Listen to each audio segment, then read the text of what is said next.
Derby County heading to a fixture against Ipswich Town this afternoon with a range of different transfers having been made across the course of this season. Now obviously it's very difficult to make proper judgments on these players this early doors into a season, with only a few of them really making appearances and only some of them actually being fit enough to play. Now obviously you're watching this video after the transfer window has expired, and we are expecting someone like Kane Wilson to head out the door over the course of the next few days. Now what we're going to be looking at in this video is all the transfers ranging from the introduction of Patrick Agyemang and Max Johnston to looking at players like Bobby Clark and Dion Sanderson. We're also going to be taking a look at the players who have exited the club and where they have ended up, and we're also going to be looking at what changes could be made heading into this upcoming season. Now let's start off with those players who have joined the club this summer, and it is very interesting to look at some of the money spent by Derby County. I think we're pushing the region of £13 million as of the 30th of August. Obviously, as of time of recording, there's still a few days of the transfer window left, but we can't really review any players that sign after today because they will not be able to play any games. Now, if you have not done so already, hit that like button, hit that subscribe button, and turn on that notification bell. If you're on TikTok, hit like and follow. Check out the likes of Kitbag, NordVPN, and CD Keys, also known as Loaded, down in the description. But shall we now get into the transfers? Head on over to raffle.com, linked down in the description, so that you can get yourselves into the raffle to win 2 Derby County home tickets or a 2025-26 DCFC kit of your choice. Tickets start at just £1 per ticket, with a range of different bundles available to you where you can buy 2 tickets, get 2 free, 5 tickets, get 5 free, 10 tickets to get 10 free, and 15 tickets for 15 free. All you need to do is head on over to Derby County's website, get yourself a fan ID. So if you are the winner of this raffle, I can send you over those tickets, and all you have to do is enter a question just a little bit about Jamie Carragher and what club he played at for his entire career. So if you haven't done so already, head on over to raffle.com, linked in the description, so that you can join the raffle for 2 Derby County home tickets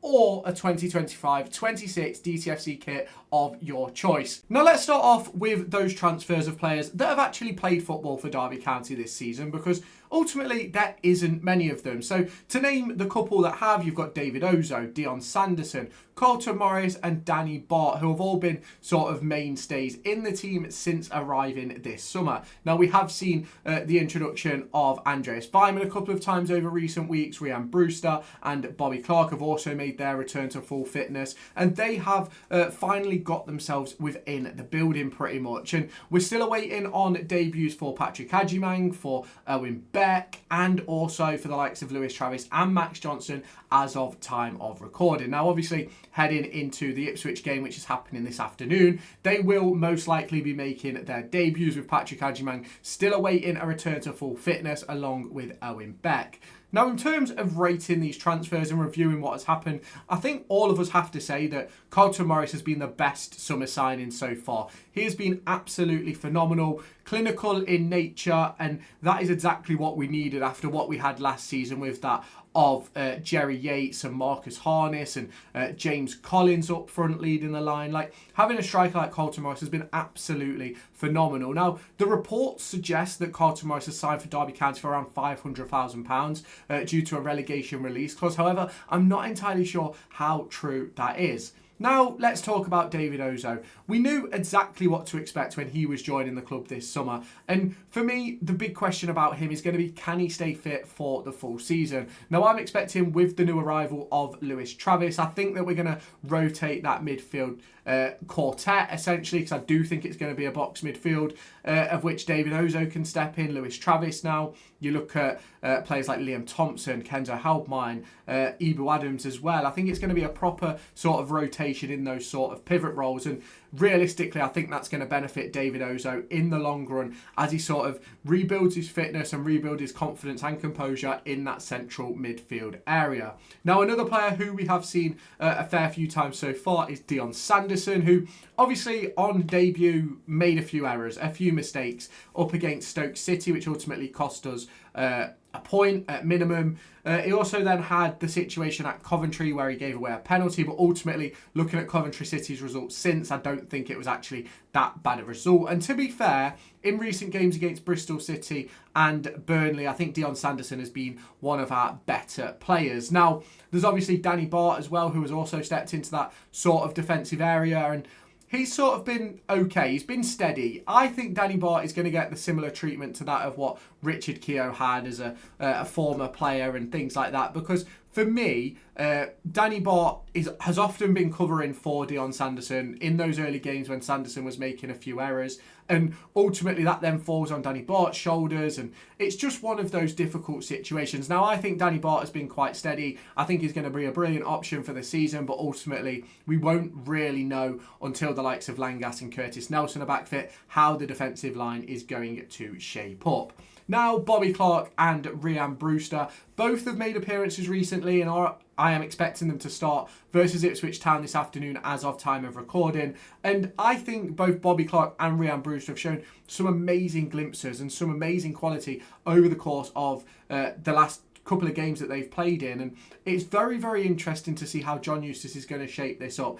In my personal opinion, I think it's going to be Carlton Morris as a 9 with Brewster and Clark in behind as sort of 2 10s, but it's going to be very interesting to see how that progresses when we get the return of Patrick Agyemang, when Vyman, Selverson are all fully fit, and obviously you've then got so many decisions to make. You look at potentially the return of Corey Blackett-Taylor as well, and that sort of opens up those areas in the wide positions, which are certainly positions which I think Derby County need to strengthen at this moment in time, which obviously may have been done by the time you are watching this video. Now, I'm not sure if I've already mentioned Andy Vyman, so let's sort of get into him now.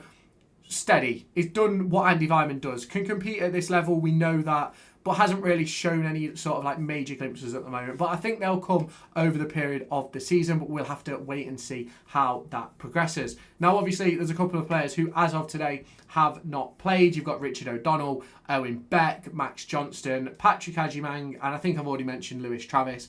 All of those are yet to make their debuts for Derby County, and it'll be very, very interesting to see how long it takes for them to get into the side. Obviously, me personally, I'm anticipating that Travis and Johnston will make their debut versus Ipswich Town. Obviously, that game will have happened as of the time of you watching this video. But for me, it's going to be very interesting to see, can Owen Beck take that left-back slot from Callum Elder? Can Patrick Agyemang take that number 9 spot from Carlton Morris? Or can he make it a 2-forward set with one of Clark or Brewster dropping out? In terms of Richard O'Donnell, I'm definitely not anticipating him to get into the team over the course of recent weeks. And then we get into Max Johnston. It's one of those where it looks as if Kane Wilson is going to head out as of today. No deal has been confirmed, but that's anticipated to be happening over the next few days. And I personally think Max Johnston will just slot straight into that right-back position. Now, obviously, everyone will have their own opinions, and that is completely fine. But you can let me know your thoughts on this transfer window down in the comments. We're going to take a look now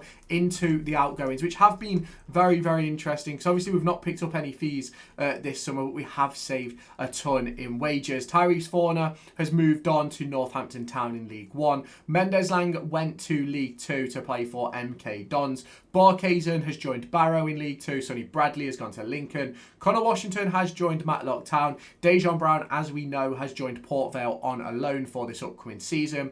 Kmar Roof, Eric Peters, Jeff Hendrick and Rowan Luthra are currently all still without a club. I believe both Roof and Peters are still training at Derby County. And in terms of those loan signings, we lost Nat Phillips, and we lost Marcus Harness, and we lost Harrison Armstrong. Obviously, 3 big losses, especially in terms of Phillips and Armstrong. But it's been a decent run for them, and it looks as if Harrison Armstrong is going to join Preston North End over the course of the next few days. Now, you can obviously let me know your thoughts down in the comments. If you have not done so already, hit that like button, hit that subscribe button, and turn on that notification bell. Let me know your thoughts in the comments. Check out Kitbag, NordVPN, and CD Keys, also known as Loaded, down in the description. And I'll catch you in the next one. Bye-bye, guys.